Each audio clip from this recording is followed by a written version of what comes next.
पाथरी स्थानिक गुन्हे शाखेची धडक कारवाई. 8.74 लाखांचा प्रतिबंधित गुटखा व कार जप्त. वडी पाटीजवळ गुप्त माहितीच्या आधारे सापळा, दोघांविरुद्ध गुन्हा दाखल. परभणी येथील स्थानिक गुन्हे शाखेने गुप्त माहितीच्या आधारे पाथरी आष्टी मार्गावरील रामपुरी वडी पाटीजवळ शनिवारी दिनांक 25 रोजी पहाटे केलेल्या कारवाईत 8,74,350 रुपयांचा प्रतिबंधित गुटखा व स्विफ्ट डिझायर कार जप्त केली. पोलिसांना पाहताच आरोपींनी वाहन सोडून अंधाराचा फायदा घेत घटनास्थळावरून पलायन केलं.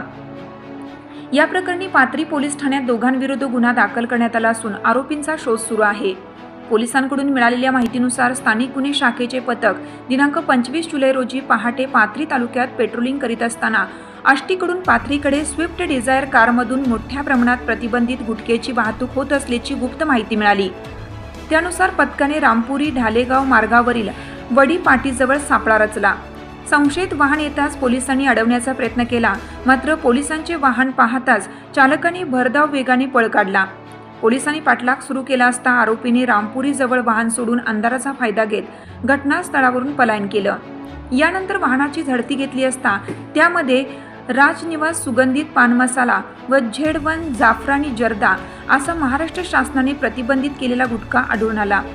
पोलिसांनी 2,74,350 किमतीचा प्रतिबंधित गुटखा, 6 लाख किमतीची स्विफ्ट डिझायर कार असा एकूण 8,74,350 रुपयांचा मुद्देमाल जप्त केला.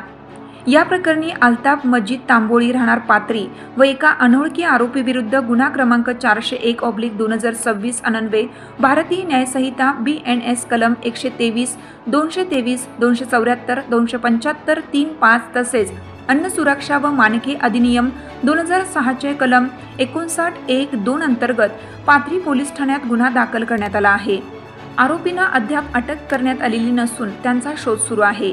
ही कारवाई पोलीस अधीक्षक पंकज कुमावत यांच्या आदेशानुसार स्थानिक गुन्हे शाखेचे पोलीस निरीक्षक गजेंद्र सरोदे यांच्या मार्गदर्शनाखाली सहाय्यक पोलीस निरीक्षक Jaybhay, PSI Sawandkar, police head constable Vilas Satpute, Sachin Bhadarge, Suryakant Phad, Mahesh Pangarkar, Manik Wagh, police Naik Vishnu Chavan, police शिपाई मधुकर ढवळे, पोलीस शिपाई पुरी, चालक पोलीस हवालदार हनवते, चालक पोलीस शिपाई सय्यद तसेच स्थानिक गुन्हे शाखेच्या पथकाने केली.